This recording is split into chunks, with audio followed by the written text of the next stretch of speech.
السلام عليكم ورحمة الله وبركاته.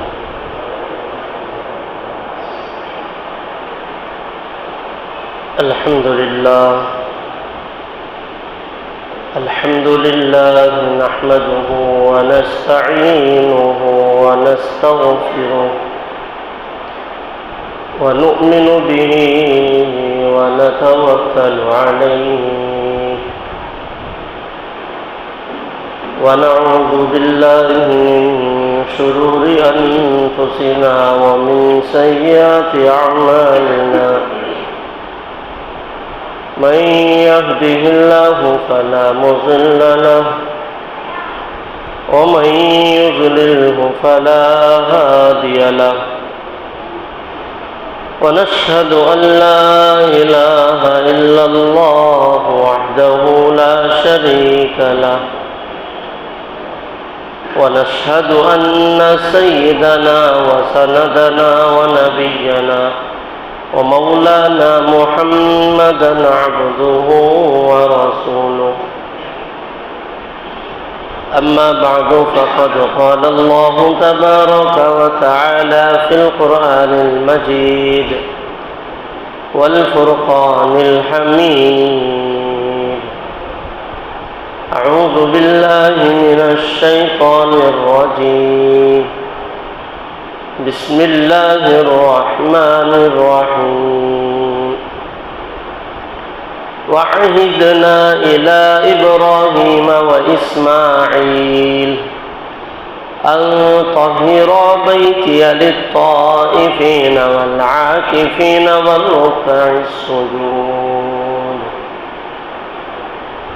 وقال تعالى في مقام آخر: ثم أتموا الصيام إلى الليل ولا تباشرون وأنتم عاكفون في المساجد. صدق الله العظيم. عن عائشة رضي الله عنها أن النبي صلى الله عليه وآله وسلم كان يعتكف العشر الأواخر من رمضان حتى توفاه الله، ثم اعتكف أزواجه من بعده. عن أبي هريرة رضي الله عنه قال: كان النبي صلى الله عليه وسلم يعتكف في كل رمضان 10 أيام، فلما كان العام الذي قبض فيه اعتكف 20 يوما، أو كما قال النبي صلى الله عليه وسلم. صدق الله العظيم وصدق رسوله النبي الكريم، ونحن على ذلك لمن الشاهدين والشاكرين، والحمد لله رب العالمين. رب اشرح لي صدري ويسر لي أمري واحلل عقدة من لساني يفقه قولي. رب زدني علما. اللهم صل على محمد وعلى آل محمد في أول كلامنا. اللهم صل على محمد وعلى آل محمد في أوسط كلامنا. اللهم صل على محمد وعلى آل محمد في آخر كلامنا. سبحانك لا علم لنا إلا ما علمتنا إنك أنت العليم الحكيم.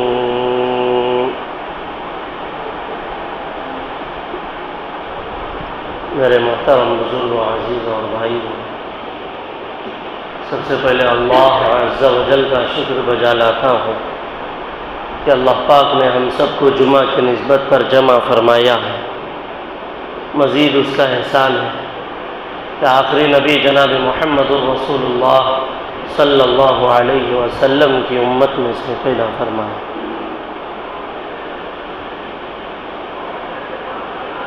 رمضان المبارک میں پہلے رمضان المبارک کے پہلے جمعے میں روزے کی فضیلت اور دن کے روزے اور رات کی تراویح کے متعلق بات آئی تھی، اور دوسرے جمعے میں زکوٰۃ کے متعلق کہ اللہ تبارک و تعالی نے امت مسلمہ پر چند فرائض کو عائد کیا ہے، جن چیزوں کا کرنا ہر مسلمان عاقل مرد و عورت بالغ پر ضروری ہے، جس کے چھوڑنے پر وہ شخص گنہگار ہو جاتا ہے۔ اس میں جیسے کہ عبادتوں میں ایک نماز جو محتم بالشان عبادت ہے، جس کا مرد و عورت پر بالغ پر پڑھنا ضروری ہے، واجب ہے، فرض ہے، جب تک اس کی ادائیگی نہیں اس کا کوئی بدل نہیں ہے۔ اسی طریقے سے ایک دوسرا فرض ہے زکوٰۃ، جس کا سال میں ایک مرتبہ مال تجارت پر بڑھنے والے مال پر 40واں حصہ نکالنا، اللہ کے راستے میں خرچ کرنا، ان کے بھی مصارف جہاں خرچ کرنا، وہ بھی ہمارے سامنے بات آ گئی۔ زکوٰۃ بھی اللہ تبارک و تعالیٰ کی طرف سے بڑی عظیم الشان عبادت ہے، جس کا ادا کرنا مالدار پر، صاحب حیثیت پر اللہ نے جس شخص کو مالک نصاب بنایا ہے اس کے لیے ضروری ہے۔ اس کے بڑے بڑے فوائد ہیں، جس میں سے بیان کیا گیا کہ اس کا دل سب سے پہلی بات پاک و صاف ہوتا ہے، آدمی بخل سے دور ہو جاتا ہے، اللہ کے راستے میں دینے سے اس کا دل صاف ہو جاتا ہے، دل کا میل دور ہو جاتا ہے، مال کے اندر بھی جو کمی ہے، کمزوری ہے، غیبت ہے، جھوٹ ہے، لین دین میں کمی پیشی کے ساتھ حاصل کیا ہے، اللہ پاک اپنے فضل سے ان کمیوں کو دور کر دیں گے زکوٰۃ کے نکالنے کے۔ اور بھی بہت سے فوائد۔ اب اس جمعہ آپ حضرات کے سامنے یہ تیسرا جمعہ ہے، ابھی 2 دن کے بعد اتوار کے عصر کے بعد سے غروب آفتاب سے تیسرا عشرہ شروع ہونے والا ہے۔ رمضان پورے کا پورا برکتوں والا، رحمتوں والا بڑا عظیم مہینہ ہے، اس کی ایک ایک گھڑی، ایک ایک ساعت بڑی قدر و منزلت والی۔ پورے سال میں بھی ایسی گھڑی تلاش کریں گے نہیں ملے گی، اور ویسے تو اللہ کے نبی صلی اللہ علیہ وسلم کی حدیثیں بھرپور ہیں۔ رمضان المبارک میں روزے دار کا رمضان المبارک میں سحری سے لے کر افطار تک اللہ پاک بے حد دعائیں قبول فرماتے ہیں، خاص کر سحری کے وقت میں اور افطار کے وقت میں ہر بندے کی دعا اللہ پاک قبول فرماتے ہیں۔ بندہ جو مانگے اللہ پاک اس کے لحاظ سے عطا کرتے ہیں۔ دعاؤں کے بارے میں حضرت شیخ الحدیث رحمۃ اللہ علیہ اپنے فضائل میں، اپنے کتاب میں لکھتے ہیں، کبھی بندہ دعا جب کرتا ہے تو ہو بہو جو چیز مانگتا ہے اگر اللہ مناسب سمجھے تو وہی چیز اس کو دے دیتے ہیں۔ کبھی بندہ ایسی دعائیں کرتا ہے، ایسی چیز مانگتا ہے، کبھی اس کے لیے وہ مناسب نہیں ہوتی تو اللہ پاک اس کے بدلے میں اس کے گناہوں کی مغفرت فرما دیتے ہیں یا آنے والی بلاؤں کو ٹال دیتے ہیں۔ کسی بھی طریقے سے بندے کی ہر دعا کو اللہ قبول تو فرماتے ہیں، لیکن بندے کو کب کیا چیز کس حالت میں دینا ہے وہ ہم سے زیادہ اللہ بہتر جانتے ہیں، اور کس شکل میں دینا ہے اسی طریقے سے ہر بندے کو عطا فرماتے ہیں۔ لیکن بندہ یہ نہ سوچے میں مانگ رہا ہوں لیکن مجھے عطا نہیں کیا جا رہا ہے، ہو سکتا ہے میری دعا قبول نہ ہو رہی ہو۔ ایسی بات نہیں ہے، بندہ پورے خلوص کے ساتھ میرا اللہ مجھے دیکھ رہا ہے، میرا اللہ میری دعائیں سن رہا ہے، میرا اللہ میرا گریہ وزاری کرنا، میرا تڑپنا، میرا مانگنا سن رہا ہے، دیکھ رہا ہے، آج نہیں تو کل صحیح ضرور عطا فرمائے۔ اور ایک بات یہ بھی لکھی ہے، بعض دفعہ اللہ پاک بندوں کی دعاؤں کو آخرت کے لیے اٹھا کر رکھے، یہ سب سے بڑی بات ہے۔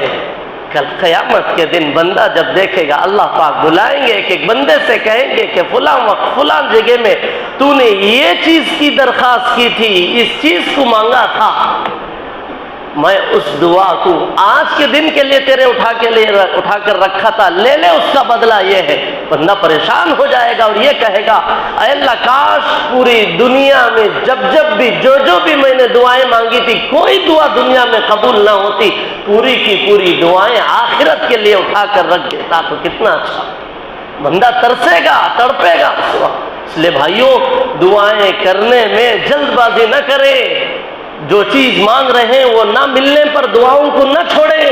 ایک معمولی غریب ایک مالدار کے دربار میں جاتا ہے، کسی چیز کا سوال کرتا ہے، وہ ایک مرتبہ بھیج دیتا ہے، آج نہیں کل لاؤ، پھر دوبارہ کل جاتا ہے، یاد دلاتا ہے میں فلاں ہوں، آج آنے کے لیے آپ کہا تھا، پھر وہ کہتا ہے میں آج بزی ہوں، کل لاؤ، ضرور کل جاتا ہے، دیر تک انتظار کرتا ہے، مالک کے فارغ ہونے تک انتظار کرتا ہے، اس کا ایسا وقت ڈھونڈتا ہے کہ وہ مجھے کچھ میری طرف توجہ کر لے، انتظار کرتا ہے، جب بھی ہلکا سا موقع مل جاتا ہے فوراً اپنی درخواست پیش کرتا ہے تاکہ وہ درخواست اس کی قبول ہو جائے اور کچھ نہ کچھ عنایت کر دے۔ بھائیو، وہ تو اللہ ہے، بادشاہوں کا بادشاہ ہے۔ اللہ یہ کہتے ہیں، جو مجھ سے مانگتا ہے، جتنا مانگتا ہے میں اس سے اتنا قریب ہوتا ہوں، اتنا دیتا ہوں اور اس سے اتنا زیادہ محبت کرتا ہوں۔ اللہ مانگنے والوں سے محبت کرتے ہیں، دنیا والے مانگنے والوں سے بیزار ہو جاتے ہیں، لیکن اللہ وہ ہے جو جتنا مانگتا ہے اتنا ہی اس سے قریب ہوتے ہیں، اسے پسند کرتے ہیں، محبت کرتے ہیں، عطا بھی کرتے رہتے ہیں۔ اس لیے بھائیو، مانگنے میں دیر نہ کرے، دعائیں دینے میں دیر نہ کرے۔ اولاد کو دعائیں دینے میں یہ وہ اوقات بڑے قیمتی اوقات ہیں۔ ان اوقات میں، رمضان المبارک کی ساعتوں میں بچوں کے لیے دعائیں دیجیے، بڑوں کے لیے دعائیں کیجیے، رشتہ داروں کے لیے دعائیں کیجیے، جو آبا و اجداد دنیا سے چلے گئے ان کے لیے دعائیں فرمائیں، ان کے لیے صدقہ خیرات کریں، ایصال ثواب کریں۔ یہ کرنے کے لیے خیر موضوع کچھ الگ ہے، باتیں کچھ الگ ہو رہی ہیں، بس میں آپ حضرات کے سامنے اعتکاف کے متعلق، ابھی جو تیسرا عشرہ جو شروع ہونے جا رہا ہے اتوار کی غروب آفتاب سے، وہ تیسرا عشرہ ہے۔ 2 عشرے نکل گئے بھائیوں، ان 2 عشروں میں ہم نے کیا کیا، کیا حاصل کیا، کیا گوایا، خود اپنے گریبان میں جھانک کر دیکھ لیجئے۔ کون کیسا اپنا روزہ مکمل کیا وہ جانتا ہے، میں نہیں جانتا آپ کا روزہ کیسے گزرا، آپ نہیں جانتے میرا روزہ کیسے گزر رہا ہے۔ روزے کو روزہ سمجھ کر رکھیں۔ یہاں تک کہ ایک مسئلہ بتا دوں، بعض دفعہ ہمارے روزے غفلت میں، بے احتیاطی میں ایسے گزر رہے ہیں، نیت تک نہیں کر رہے، بس ایسے ہی رہ رہے ہیں۔ ہاں اللہ ماشاءاللہ جن کو مسئلہ معلوم ہے، رات میں ہی نیت کر کے سو جاتے ہیں، صبح میں سحری میں اٹھ رہے، ان کا سحری کرنا بھی نیت ہے، عبادت ہے، وہ تو بات صحیح ہے، لیکن اللہم اصوم غدا لک فاغفر لی ما قدمت وما اخرت، یہ کب پڑھنا چاہیے؟ یہ کون پڑھنا چاہیے؟ یہ کون سے روزے کے لیے ہے؟ کیا رمضان کے فرض روزے کے لیے، یا نظر مانا ہوا روزے کے لیے، یا نفل روزے کے لیے؟ کس روزے کے لیے؟ کب مانگنا چاہیے؟ خاص کر رمضان المبارک میں اگر کوئی یہ دعا پڑھتا ہے جو میں نے ابھی پڑھا، اکثر ان کو یہی دعا یاد ہے، بڑوں کو پرانوں کو یہ پڑھتے ہوئے پہلے سے دیکھا ہے، اللہم اے اللہ اصوم میں روزہ رکھنا چاہتا ہوں، غدل لکا کل کے دن کا روزہ۔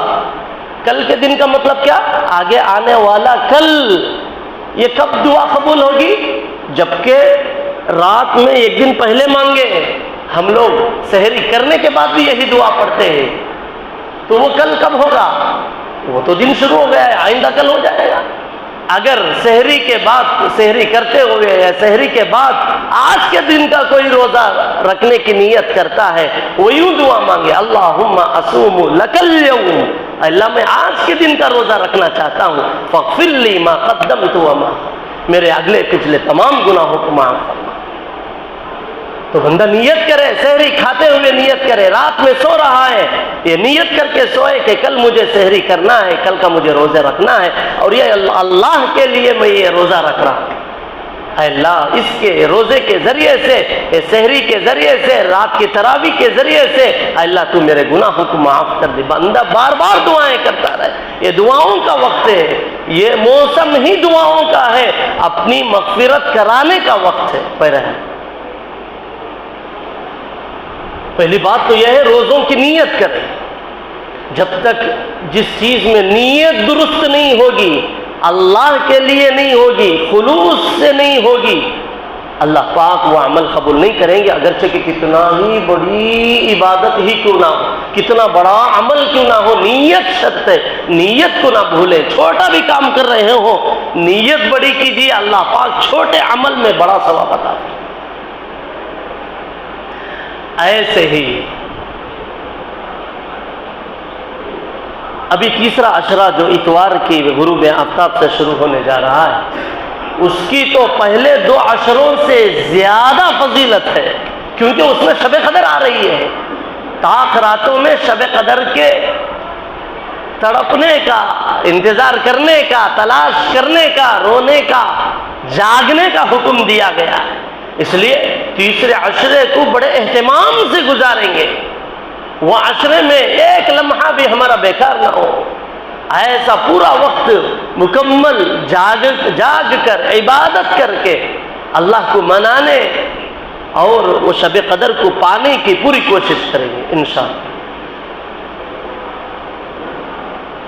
تو اس میں ایک عظیم سنت ہے، وہ اعتکاف کی سنت ہے۔ ویسے پورے رمضان المبارک میں روزہ فرض ہے، رات کی تراویح سنت ہے،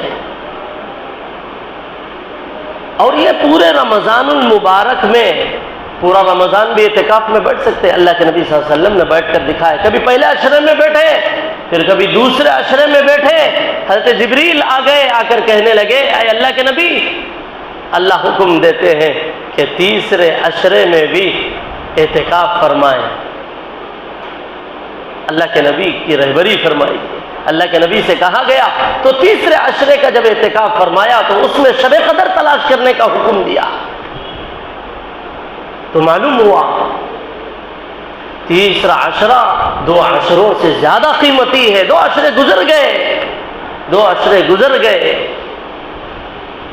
ہم نے 2 عشروں کو کیسے گزارا ہمیں پتا ہے، باتوں کے ذریعے، غیبتوں کے ذریعے، دنیا کے لہو و لعب میں، کاموں میں ہی وہ گزار دیا۔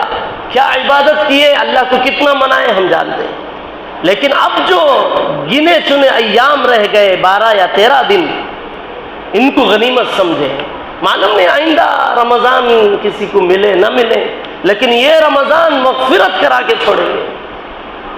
جب تک ہماری مغفرت نہ ہو اللہ کے دربار سے ہم نہیں اٹھیں گے۔ یہ تہیہ کر لے، یہ نیت کر لے، اب بھی جب بھی مسجد میں تشریف لاتے ہیں تو فوراً اعتکاف کی نیت کریں، کیونکہ یہ اعتکاف بہت بڑی عبادت ہے، اس کو معمولی نہ سمجھے۔ اللہ کے نبی صلی اللہ علیہ وسلم نے ہر رمضان المبارک میں اعتکاف فرمایا ہے، اور خاص کر سنت جو اعتکاف ہے وہ رمضان المبارک کے آخری عشرے میں ہی وہ سنت اعتکاف، ورنہ تو اعتکاف کی 3 قسمیں، اعتکاف واجب بھی ہے۔ اعتکاف واجب کس کو کہتے ہیں؟ بندہ منت مان لیا، طے کر لیا، اے اللہ فلاں میرا کام ہو جائے گا تو میں 1 دن کا اعتکاف کروں گا، یا 10 دن کا، جتنا بھی وہ منت مانتا ہے وہ اس کی مرضی ہے۔ اگر کوئی منت مان لیا کہ میں 1 دن کا اعتکاف کروں گا فلاں کام ہونے پر، اس کو منت والا یعنی واجب اعتکاف کہتے ہیں۔ اب یہ اعتکاف یہ جیسے ہی کام کے ہونے پر اعتکاف کروں گا بول کر طے کر لیا، مثال کے طور پر 1 دن کا کر لیا، اس میں 2 مسئلے ہیں۔ اس نے 1 دن کا اعتکاف کہنے پر اس پر یہ ضروری واجب ہو گیا کہ وہ مسجد میں اعتکاف کرے گا۔ اعتکاف مرد کا کہاں ہوتا ہے؟ مردوں کا اعتکاف مسجد میں ہوتا ہے، عورتوں کا اعتکاف مسجد گھر کے اندر کے کمرے میں ہوتا ہے، جس کو اس نے مصلی بنا لیا ہے، نمازیں پڑھنے کی جگہ مختص کر لی۔ تو واجب اعتکاف یہ ہے بندہ اب منت جتنا مانگتا ہے اتنا مرد مسجد میں اعتکاف کرے اور روزے کی حالت میں کرے۔ ایک مسئلہ روزے کی حالت میں کرے اور مسجد میں اعتکاف کرے 1 دن بولنے پر۔ دوسرا مسئلہ یہ ہے کہ دن بھی آ گیا اس میں، رات بھی آ گئی اس میں، یہ نہیں کہ 1 دن کی اعتکاف کیا بول کر نیت مان کر صرف صبح سحری سے لے کر شام تک بیٹھا پھر نکل گیا، دن میں رات بھی شامل ہے۔ اس لیے 1 دن کی اعتکاف کا مطلب یہ ہے دن میں بھی رات میں بھی مسجد میں گزار کر روزے کے ساتھ پھر آدمی جائے، جب جا کر 1 دن کا اعتکاف ہوگا۔ اس کو کہتے ہیں نذر، منت مانا ہوا اعتکاف یعنی واجب اعتکاف۔ دوسری شکل اعتکاف سنت۔ اعتکاف سنت کہتے ہیں ابھی آخری عشرے میں جو اللہ کے نبی صلی اللہ علیہ وسلم نے ہمیں اعتکاف رہ کر بیٹھ کر اس کے اصول و آداب ساری چیزیں ہمیں سمجھائے بتائے کر کے دکھائے، یعنی آخری عشرے کا اعتکاف مکمل، اس کے بارے میں ایک مسئلہ باریک یہ بھی سمجھ جائیں۔ چند اس کے متعلق مسائل ہیں، میں آپ کو ایک بعد دیگر کہتا جاؤں گا، بڑے غور سے سنیے اور اس کی فضیلت پہلے فضیلت سمجھیے۔ جب تک آدمی کے اندر کسی چیز کی فضیلت نہیں آئے گی وہ نہیں کرے گا۔ آج دیکھ لیجئے ہمارا اتنا بڑا محلہ ہے، کتنے لوگ اعتکاف میں بیٹھتے ہیں، ماشاءاللہ روزے تو اکثر رکھ رہے ہیں، تراویح بھی اکثر پڑھ رہے ہیں، زکوٰۃ بھی اکثر نکال رہے ہیں، صدقہ خیرات بھی کر رہے ہیں، بیوائیں یتیم سفارا مساجد مدارس جتنے بھی آتے ہیں سب کو خیر خیرات سب کچھ کر رہے ہیں، لیکن اعتکاف کا جہاں تک مسئلہ ہے ہم لوگ زیرو ہیں۔ بتاؤ ہم میں سے اب تک کتنے اعتکاف سنت کی اللہ کے نبی صلی اللہ علیہ وسلم نے ہر سال سنت اعتکاف کر کے بتائے؟ اتنی بڑی اس کی فضیلت ہے۔ اعتکاف کہتے کس کو ہے؟ اعتکاف کہتے ہیں اللہ کے دربار میں یہ نیت کر کے آنا، آ کر اپنے آپ کو ڈال دینا کہ جب تک اللہ میری یہاں پر مغفرت نہیں ہوگی میں باہر نہیں جاؤں گا، اپنے آپ کو ٹہرا دینا، اپنے آپ کو ڈال دینا اللہ کے دربار میں، یہ کہہ کر ڈال دینا جب تک مجھے تیری طرف سے یہ اعلان نہیں ملے گا، میری مغفرت کا پروانہ نہیں ملے گا، میں مسجد کے باہر نہیں جاؤں گا چاہے جو ہو جائے۔ اس کو اعتکاف کہتے ہیں۔ ہاں اگر کوئی بندہ مرد گھر میں اعتکاف کرنا چاہے اعتکاف وہ نہیں ہو سکتا۔ شرعی مسجد میں اعتکاف ضروری ہے، جہاں پر 5 وقتہ نماز ہوتے ہیں وہاں پر اعتکاف ضروری ہے۔ کہیں اور جگہ میں بیٹھ کر اعتکاف کرے گا تو سنت اعتکاف ادا نہیں، نفلی اعتکاف ہو جائے گا، لیکن سنت اعتکاف اللہ کے گھر ہی میں ہوتا ہے۔ اس لیے ہم سب کو ضروری ہے کہ اعتکاف یہ ہر ایک کے لیے مفید ہے۔ یہ نہ سوچیں گھر کے کام و کاج ہیں، میں ہی ذمہ دار ہوں، گھر کے سارے کام مجھی سے ہوتے ہیں۔ نظام بنائے، اگر کوئی کام ایسا آ گیا 8-10 دن کے لیے گھر سے جانا پڑا تو کیا گھر چھوڑ کر نہیں جاتے؟ اپنے کاموں کے لیے سفر نہیں کرتے، اپنی ذمہ داریاں دوسروں کو نہیں دیتے۔ اکثروں کے تو بچے بھی گھر میں موجود ہیں، لانے دینے سب کچھ کرنے کے لیے ہیں، ایسے لوگ بھی غفلت میں ہیں۔ اسے معمولی نہ سمجھیں، اس کی بہت بڑی بڑی فضیلتیں ہیں۔ ایک فضیلت یوں سمجھو، عبادت میں بھی بعض عبادتیں اکثر ہم لوگ جو کر رہے ہیں اس کو عبادت سمجھ کے کر رہے ہیں، نماز پڑھ رہے ہیں، تراویح پڑھ رہے ہیں، روزہ رکھ رہے ہیں، زکوٰۃ دے رہے ہیں، یہ تو ایسے ہی عبادتیں ہیں، اللہ کا حکم ہے ہم کر رہے ہیں۔ لیکن عبادتوں میں بعض عبادتیں عاشقوں والی عبادت ہے، عشق والی عبادت ہے۔ جو مجنون ہوتا ہے، دیوانہ ہوتا ہے کسی چیز کا، اسے پوچھ لو کہ اس چیز میں کیا مزہ ہے۔ آدمی کو دلچسپی لگے، کسی چیز میں لذت ملے، شوق کے ساتھ کرے، تو اسے پوچھو کہ اس کی لذت، اس میں شوق کتنا ہے۔ اس کی ایک دو مثالیں میں بیان کروں۔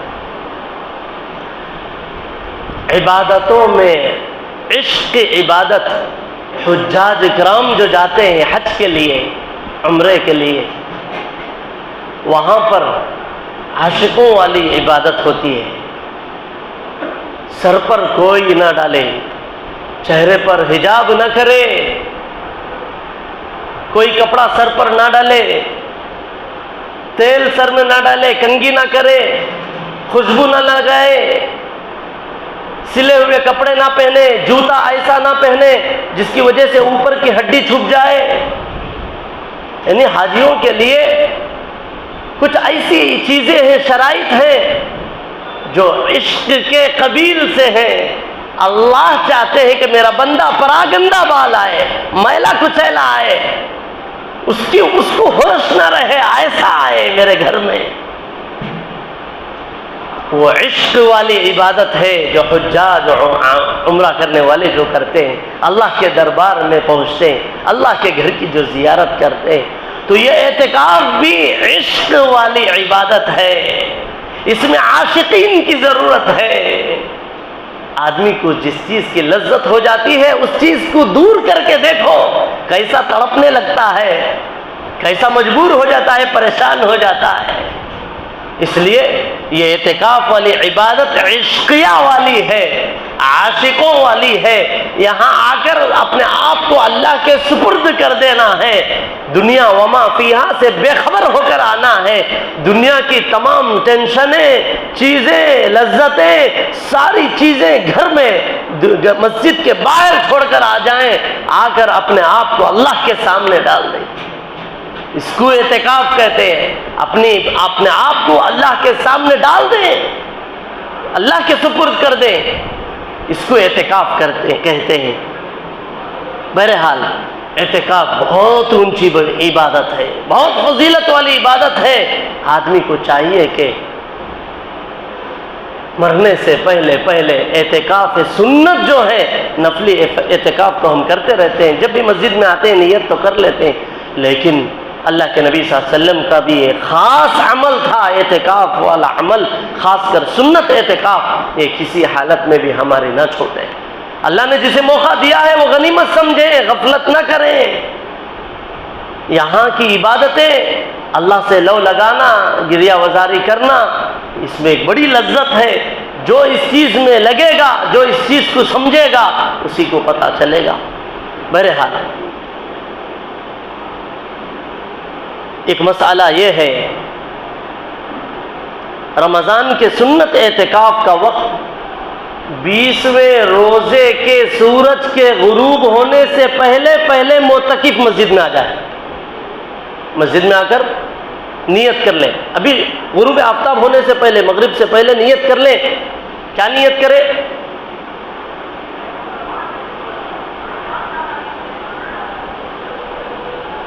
اے اللہ میں تیرے لیے اعتکاف سنت یعنی مسنون اعتکاف کے لیے تیرے دربار میں حاضری دے رہا ہوں، میرے اعتکاف کو قبول فرما، میری مغفرت فرما۔ نیت کر کے آدمی مسجد میں داخل ہوتے ہی نیت کر لے غروب آفتاب سے پہلے۔ اگر کوئی بھول گیا، 10 دن کے لیے اعتکاف میں آیا ہے لیکن مسجد میں آ کر بھول گیا، نیت ہی نہیں کیا، غروب آفتاب ہو گیا، تو اس کا اعتکاف تو ہو جائے گا، لیکن جو سنت اعتکاف کا جو ثواب تھا وہ ثواب سے محروم ہو جائے گا۔ اس لیے نیت ضروری ہے، وہ بھی نیت سورج کے غروب ہونے سے پہلے ضروری ہے مسنون اعتکاف کی۔ اس لیے جو اعتکاف مسجد میں بیٹھ رہے ہیں سنت اعتکاف، ان کے لیے ضروری ہے کہ وہ سب سے پہلے آتے ہی نیت کر لیں۔ دوسرا مسئلہ، جس محلے میں یا جس بستی میں اعتکاف کرنا چاہتے ہیں اس محلے اور بستی والوں کی طرف سے سنت ادا ہو جائے گی۔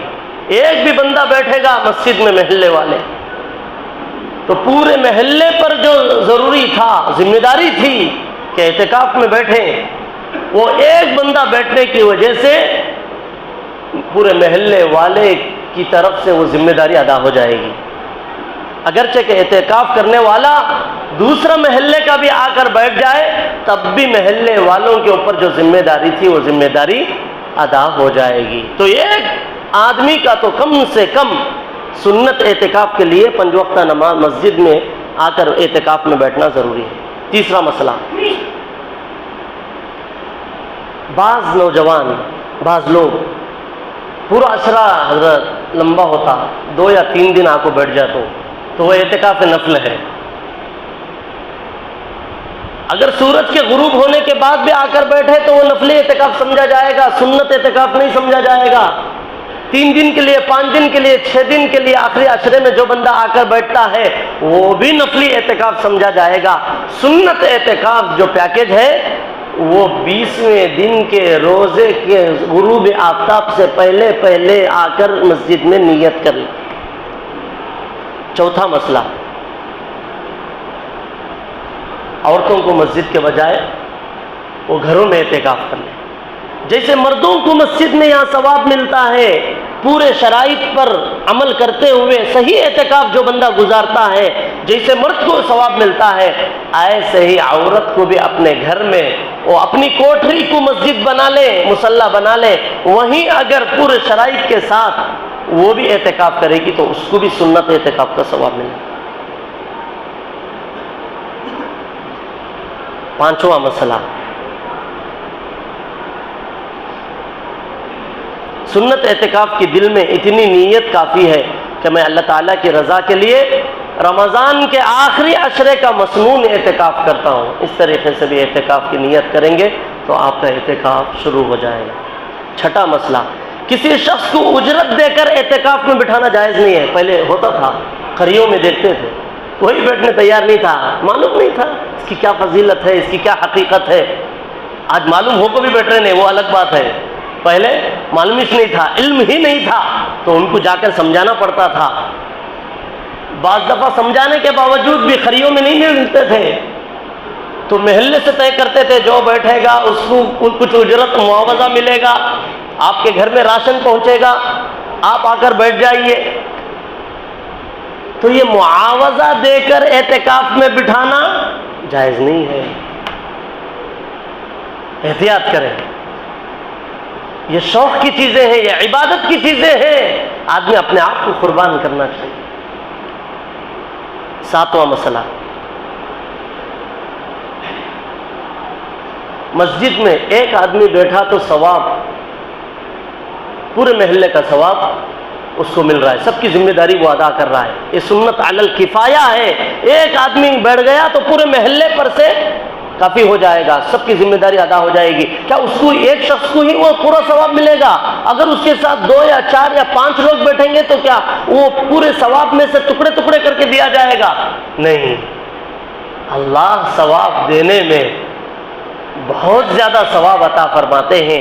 جیسے ایک شخص کے بیٹھنے پر پورا ثواب دیتے ہیں، ایک سے زائد جتنے لوگ بیٹھیں گے سب کو بھی پورا پورا ثواب عطا فرمائیں گے، ثواب میں کسی کے کمی نہیں کی جائے گی۔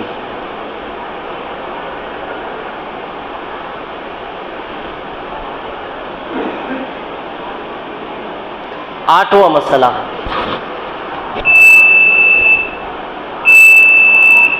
اعتکاف مسنون کے صحیح ہونے کے لیے چند چیزیں ضروری ہیں۔ آدمی دیکھ لے اعتکاف میں جو بیٹھ رہا ہے یہ چیزیں میرے پاس ہیں یا نہیں۔ اعتکاف میں بیٹھنے والا مسلمان ہو، ایمان والا ہو، عاقل ہو، نمبر 2 عقل مند ہو۔ ایسا نہیں کہ کوئی دیوانہ ہے، کچھ کمزوری ہے اس کے ذہنی اعتبار سے، یا بار بار بے ہوش ہو رہا ہے، صحت مند نہیں ہے۔ عاقل ہونا ضروری ہے، عقل مند ہو۔ تیسرا، وہ اعتکاف کی نیت کر لیں۔ چوتھا، مرد کا مسجد میں اعتکاف کرنا ضروری ہے۔ 5واں، مرد اور عورت کا جنابت یعنی غسل واجب ہونے والی حالت سے پاک ہونا یہ شرط اعتکاف کے جائز ہونے کے لیے ہے. لہٰذا اگر کوئی شخص حالت جنابت میں اعتکاف شروع کر دے تو اعتکاف تو صحیح ہو جائے گا لیکن یہ شخص گناہگار ہوگا. یہاں رک کر ایک بات سمجھیے. معتکف اعتکاف میں تو بیٹھ گئے ہیں, رات میں سوئے تھے, غسل جنابت ضروری ہو گیا, حاجت ہو گئی غسل کی, تو مسئلہ یہ ہے کہ فوراً جیسے ہی غسل واجب ہو گیا فوراً اپنے پیر بڑے بڑے پیر رکھتے ہوئے, اپنا قدم دور دور رکھتے ہوئے مسجد کے کنارے سے نکل کر فوراً حمام میں جائے, غسل کر کے فوراً پھر مسجد میں تشریف لائے. یہ کسے؟ جس پر غسل واجب ہو گیا ہو معتکف کے لیے. لیکن معتکف کے لیے یہ بھی ایک مسئلہ ضروری ہے, ٹھنڈک کے لیے پانی ڈال کر نہ آئے. گرمی زیادہ ہو رہی ہے اس لیے جا کے غسل کر رہا ہے, اعتکاف چلا جائے گا. ٹھنڈک کے لیے نہ کرے. ہاں کوئی ضروری کام سے گیا تھا, بیت الخلا استنجے کے لیے گیا تھا, آتے آتے 2-4 بالٹی ایسے ہی ڈال کر آ گیا, وہ الگ مسئلہ ہے. غسل کے لیے ہی مسجد سے نکل کر جا رہا ہے تو اس کا اعتکاف چلا جائے. اعتکاف میں بہت ساری باریک باریک مسائل ہیں, کیونکہ جو چیز جتنی بڑی فضیلت والی, جتنا جس میں بڑا ثواب ہوتا ہے اس میں اتنی ہی باریک باریک باتیں اور شرائط ہوتی ہیں. تو اعتکاف میں بہت بڑا ثواب ہے اور باریک باریک شرائط بھی ہیں. اس میں سے ایک شرط یہ ہے کہ غسل کے لیے یعنی ایسے ہی غسل کے لیے نہ جائے, پانی ڈال کر آنے کے لیے, گرمی دور کرنے کے لیے, میل کچیل دور کرنے کے لیے نہ جائے, بلکہ اکثر پورا وقت مسجد ہی میں گزارنے کی پوری کوشش کرے. اسی طریقے سے ایک مسئلہ ہے, جب اعتکاف کے لیے بیٹھے تو مرد جنابت سے پاک ہونا چاہیے, عورت بھی حیض و نفاس سے پاک ہونا چاہیے. 7واں مسئلہ, روزے سے ہونا ضروری ہے. معتکف اعتکاف میں تو بیٹھا ہے, وہ بیمار ہے, روزہ نہیں رکھ رہا ہے, وہ سنت اعتکاف نہیں ہوگا. اعتکاف جو ہوگا روزے کے ساتھ ہوگا.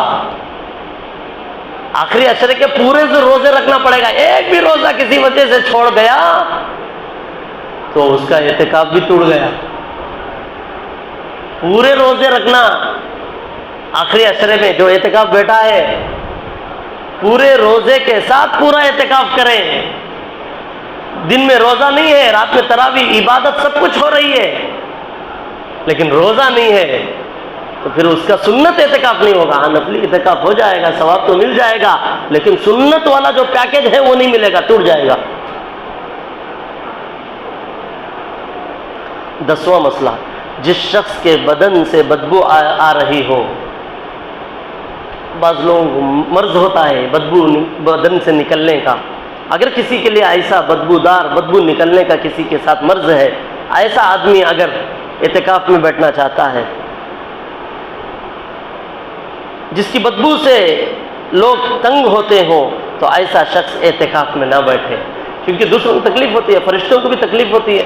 یہاں تک کہ حکم فرمایا کچی پیاز کھا کر نہ آئے, بیڑی سگریٹ پی کر فوراً نہ آئے, کیونکہ جیسے ہی استعمال کرتے ہیں تو وہ بانس بدبو بہت دیر تک رہتی ہے. ہاں کلی کر کر غرارہ کر کے منہ صاف کر کے کوئی آتا ہے تو وہ چیز نہیں رہتی, تو بعد میں آ سکتا ہے, لیکن فوراً یہ عمل کر کے جب آئے گا انسانوں کو بھی تکلیف ہوگی, فرشتوں کو بھی تکلیف. اس لیے ایسی حالت میں مسجد میں نہ آئے, اور ایسا معتکف بھی نہ آئے جس معتکف کے بدن سے بدبو پھوٹ پھوٹ کر نکلتی ہو, تو ایسا معتکف اعتکاف میں نہ بیٹھے. البتہ اگر بدبو تھوڑی ہو جو خوشبو وغیرہ سے دور ہو جائے اور لوگوں کو تکلیف نہ ہو, تو ایسا بدبودار بیٹھ سکتا ہے. جو ہلکی پھلکی بدبو آ رہی ہے تو ایسا شخص خوشبو استعمال کر لے, اپنی پاکی صفائی کا خیال رکھے, معتکف اعتکاف میں بیٹھ سکتا ہے. اسی طریقے سے پیشاب پاخانہ اور استنجے کی ضرورت کے لیے معتکف کو باہر نکلنا تو جائز ہے, ضرورت کی چیزیں ہیں. شریعت بھی کہتی ہے کہ اس کے لیے جا سکتا ہے پیشاب پاخانے کے لیے اور استنجے کی ضرورت کے لیے. ان کے مسائل ذرا غور سے سنیے. بعض دفعہ اعتکاف میں بیٹھنے والے ان چیزوں کا خیال نہیں رکھتے. اکثروں کے اعتکاف کا ثواب ختم ہو جاتا ہے. اکثروں کا اعتکاف نہیں ہوتا، جو سنت اعتکاف ہے وہ نہیں ہوتا، چھوٹی چھوٹی چیزوں کی وجہ سے. جیسے پیشاب پاخانے کے لیے قریب ترین جگہ کا انتخاب کرنا چاہیے. قریوں میں دیکھے ہوں گے مسجد کے قریب میں ہی ایک حمام، ایک باتھ روم رہتا. بقیہ باتھ روم حمام ذرا دور میں رہتی.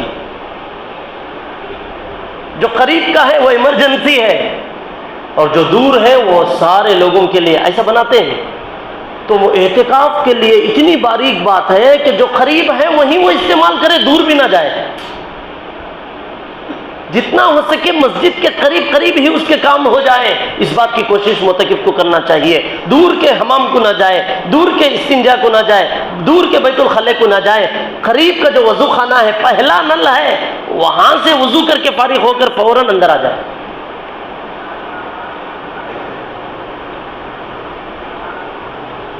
دوسری بات، اگر مسجد سے متصل بیت الخلا بنا ہوا ہے اور اسے استعمال کرنے میں کوئی حرج نہیں ہے تو وہیں ضرورت پوری کرنی چاہیے. اور اگر ایسا نہیں ہے تو دور جا سکتا ہے، چاہے کچھ دور جانا پڑے. ضرورت کی چیز ہے، اگر نہیں ہے تو کیا کرے، دور جا کر آئے گا. تیسری بات، اگر بیت الخلا معتکف گیا ہے، مشغول ہے، پورا بھرا ہوا ہے، تو انتظار کرنے میں کوئی حرج نہیں ہے. تھوڑی دیر انتظار کر لے، فوراً فارغ ہو کر آ جائے. البتہ اگر فارغ ہونے کے بعد ایک لمحہ بھی وہاں ٹھہرنا جائز نہیں. اب فارغ ہو گیا ہے، اب انتظار کر رہا ہے، ٹھہر رہا ہے، اب نہیں ٹھہرے گا. ضرورت ختم، مسجد کے اندر فوراً قدم آ جانا چاہیے. ایک لمحے کے لیے بھی باہر نہیں رہنا چاہیے. ایسے ہی قضاء حاجت کے لیے جاتے وقت یا واپسی پر کسی سے مختصر بات چیت تو کرنا جائز ہے. اور ایسا آتے جاتے ہوئے سلام، فوراً ختم، سلام کا جواب. یہاں تک کہ سلام بھی کرنے کو درست نہیں فرمایا. جواب بھی دینا ہو تو مسجد کے اندر آنے کے لیے بعض کتابوں میں لکھا ہے اندر آ کر جواب دے گا. باہر اگر سلام کرے گا، سامنے والا خیریت پوچھے گا، پھر یہ الحمدللہ، جزاک اللہ، ماشاء اللہ، سب اچھے ہیں بولنا پڑے گا. اس لیے سلام کا جواب بھی جو بھی ہے اندر آئے. اگر کوئی باہر ہاتھ پکڑ لے کچھ بات کرنے کے لیے معتکف کو، وہ کہے کہ میرا اعتکاف ہے، اس کو پکڑ کر اندر لے کر آ جائے. یہاں آ کر اس سے جو بات کرنا ہے مسجد کے اندر کرے. حالانکہ مسجد میں باتیں کرنا جائز نہیں ہے، لیکن معتکف کے لیے اس کا اعتکاف اتنا امپورٹنٹ ہے، اتنا ضروری ہے کہ وہ باہر بھی بات نہیں کر سکتا. اندر ہونا تو چاہے تو وہ اندر بات کر لے، ضرورت کی چیز، ضرورت کی بات اندر پوری کر لے، باہر نہ کرے. ایسے ہی کھانے پینے میں ہاتھ دھونے کے لیے بھی نہ جائے. حالانکہ کھانا پینا مسجد یہ عبادت، اللہ کے گھر عبادت کے لیے بنایا گیا ہے، لیکن معتکف کے لیے اللہ کے گھر میں کھائے گا، پیے گا، یہاں تک کہ ہاتھ دھوئے گا، اپنی پوری ضرورت پوری کرے گا. یہاں تک کہ کتابوں میں لکھا ہے اگر غسل کر رہا ہے تو مسجد کرنا ہی چاہتا ہے تو ایک بڑا ٹب مسجد کے اندر لے کر آ جائے، اس میں بیٹھ کر غسل کر لے، باہر نہ جائے. تو اندازہ لگائیے اعتکاف. اچھا، یہ مسجد کے اندر رہنے کا مطلب یہ بھی سمجھ جائیں، یہ جو مسجد کا گیٹ نظر آ رہا ہے باہر، وہ مسجد نہیں ہے.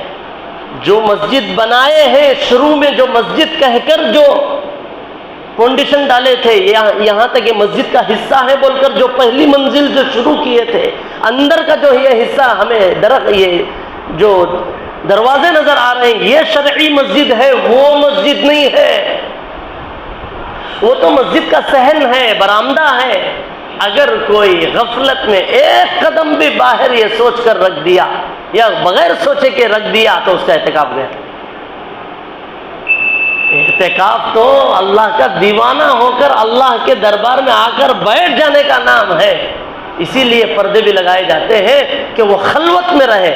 اور پردوں کا بھی اس لیے انتظام نہ کریں کہ دن میں بھی پردے لگائیں، دن میں عبادت کریں، آنے والوں سے ملاقات کرے، ان کو دین کی باتیں کرے، سمجھائے، اور خوب اللہ سے دعائیں کرے، قرآن کی تلاوت کرے، دین کے جو جو کام ہو سکتے ہیں وہ کرے. پردے اس لیے ڈال رہے ہیں کہ رات میں جب معتکف سوئے تو اس کے کپڑے اڑ نہ جائیں، اس کی جو چیزیں چھپانے کے ہیں وہ کھل نہ جائیں. لنگی ہٹ نہ جائے اس لیے پردے لگائے جاتے ہیں۔ اور اعتکاف میں بیٹھنے والوں کا بھی ہم پر یہ حق ہے کہ اعتکاف میں بیٹھنے والوں کی قدر کریں، کیونکہ وہ اللہ کے مہمان ہیں، ان کی ضرورت پوری کریں، ان کے لیے جو ضرورتیں ہو سکتی ہیں ان کے لیے احسان کا معاملہ کریں، ان سے آ کر دعاؤں کی درخواست کریں، کیونکہ وہ اللہ کے در میں پڑے ہوئے ہیں، وہ اللہ سے ضرور اپنی مغفرت کرا کے اٹھیں گے، اس لیے ان سے دعاؤں کی درخواست کریں، ان کی ضرورتوں کو پوری کرنے کی ہم کو کوشش کرنی چاہیے۔ اور بھی بہت سارے مسائل ہیں، لیکن پھر دوبارہ میں یہی کہوں گا، جو اعتکاف میں بیٹھتے ہیں ان کے لیے اعتکاف کے تو مسائل سامنے آ جائیں گے، لیکن ہمارے لیے کیا ضروری ہے؟ بس یہی ہے کہ آخری عشرے کا مکمل اعتکاف اپنے آپ کو اللہ کے حوالے کریں، پھر اس کے بعد مسائل معلوم ہو جائیں، ارادہ کریں۔ بہت سارے ایسے نوجوان ہیں جو آ کر مسجد میں اگر اعتکاف میں بیٹھ جائیں کوئی نقصان ہونے والا نہیں ہے، وہ ایسے بھی وقت ایسے ہی گزار رہے ہیں، کٹوں پر ادھر ادھر ہی غفلت میں، بات چیت میں گھومتے پھرتے، ایسا کوئی ضروری بڑے بڑے کام نہیں ہو رہے ہیں ہمارے سے۔ اللہ کے گھر میں آ کر بیٹھ جائیں، اللہ کو منا لیں، جو آپ کے مقاصد ہیں، جو کام آپ کے نہیں ہو رہے ہیں وہ یہاں اللہ کے گھر میں پورے ہوں گے، یہ نیت کر کے، تہیہ کر کے، طے کر کے آ جائیں، ضرور اللہ پاک اپنی طرف سے کام کرا دیں گے، ہر ایک کی دعاؤں کو قبول کریں گے، عبادتوں کو قبول کریں گے۔ سارے محلے بھائیوں، آج کل جو حالات دیکھ رہے ہیں، یہ جو گرمی پڑ رہی ہے، ایسا کیوں ہو رہا ہے؟ بارش کا ایک بوند نہیں ہے، کیوں؟ اس لیے کہ ہم نے پورا زکوٰۃ ادا نہیں کر رہے، مال میں زکوٰۃ ادا کرنا ہمارے لیے مشکل ہو رہا ہے۔ صاحب نصاب ہے، گھر میں 4 افراد ہیں، 4 بچے، ایک باپ ہے، باپ صاحب نصاب ہے، زکوٰۃ نکال رہا ہے، تو بچے یہ سمجھ رہے ہیں کہ میری طرف سے بھی ابا ہی نکال لیے ہیں، باپ نکال دیا تو بچے بھی نکال دیے سمجھے۔ ایسا نہیں ہے، ہر ایک کا الگ الگ اکاؤنٹ ہے، ہر ایک کا الگ الگ بزنس ہے، ہر ایک کی الگ الگ آمدنی ہے، ہر ایک کا الگ الگ پیسہ ہے۔ اس لیے بھائیوں، ہر آدمی اپنے بارے میں مسائل معلوم کر لے کہ میں صاحب نصاب ہوں یا نہیں ہوں، میرے پاس کیش ہے یا نہیں ہے، میرے پاس دکان میں تجارت کا مال ہے یا نہیں ہے، میں مالک نصاب ہوں یا نہیں ہوں۔ خود آدمی اپنا دیکھ لے، کیونکہ رمضان المبارک سال میں ایک مرتبہ آتا ہے، سال میں رمضان المبارک میں ہی اکثر ہم لوگ زکوٰۃ بھی دیتے ہیں، اس لیے پوری کوشش کریں کہ ہر ایک زکوٰۃ نکالے۔ زکوٰۃ نکالنے سے اللہ پاک کا جو غصہ ہے وہ ٹھنڈا ہو جاتا ہے، امت پر رحمت کی برسات فرماتے ہیں، اس لیے پوری کوشش کریں کہ زکوٰۃ نکالیں۔ دوسری چیز، اعتکاف میں بیٹھنے کی پوری کوشش کریں۔ تیسری چیز یہ ہے، رمضان المبارک کا ایک قیمتی اور ایک سارے لوگوں کا، یعنی جو لوگ مسجدوں سے دور رہتے ہیں وہ لوگ بھی سال میں رمضان المبارک میں کسی حالت میں بھی اللہ کے گھر سے ہر ایک کا ایک تعلق پیدا ہو جاتا ہے، ہر ایک قرآن کو اٹھاتا ہے، رمضان المبارک میں پڑھتا ہے، گلے سے لگاتا ہے، سینے سے لگاتا ہے، آنکھوں سے لگاتا ہے، اس کا ادب کرتا ہے، تلاوت بھی کرتا ہے، اور دین کے جو اہم کام ہے اس کو بھی پورا انجام دیتا ہے۔ تو اس وقت ہم تمام سے یہی اپیل ہے کہ 2 عشرے تو ہو گئے، ابھی تیسرا عشرہ شروع ہونے کو ہے، مسجد کا کچھ کام بھی باقی ہے، مسجد کی عمارت کا بھی کچھ کام باقی ہے۔ تمام حضرات سے گزارش ہے، مسجد کے لیے بھی جو اپنے اماؤنٹ میں جو پاکیزہ، پاک اور حلال مال ہے وہ اللہ کے گھر کو دیتے ہوئے جائیں۔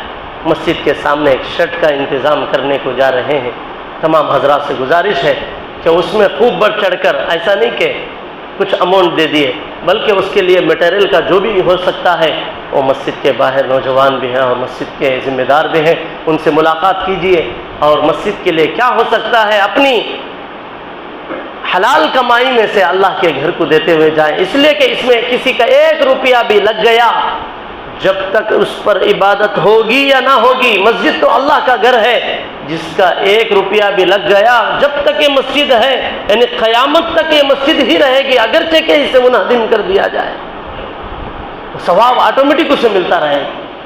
یہ ثواب جاریہ کی چیزیں ہیں، اس میں ثواب ملتا ہی رہتا ہے۔ ثواب جاریہ کی چند جگہ ہیں، جیسے کسی کو حافظ بنا دیے، عالم بنا دیے، یا راستے میں مسافر کے گزرنے کی کچھ عمارت بنا دیے، آدمی مسافر وہاں رک کر جا رہا ہے، یا کہیں کنواں کھود دیے، گزرنے والے وہاں سے پانی پی رہے ہیں، یا مسجد اللہ کا گھر ہے، عبادت کی جگہ ہے، کچھ نہ کچھ فین ڈلوا دیے، لائٹ لگا دیے، یا ٹائلز دلوا دیے، یا چھت ڈال دیے، کچھ نہ کچھ کام کرا دیے، تو یہ ثواب جاریہ ہے، اللہ پاک ہمیشہ اس کے کھاتے میں ثواب مرحمت عطا۔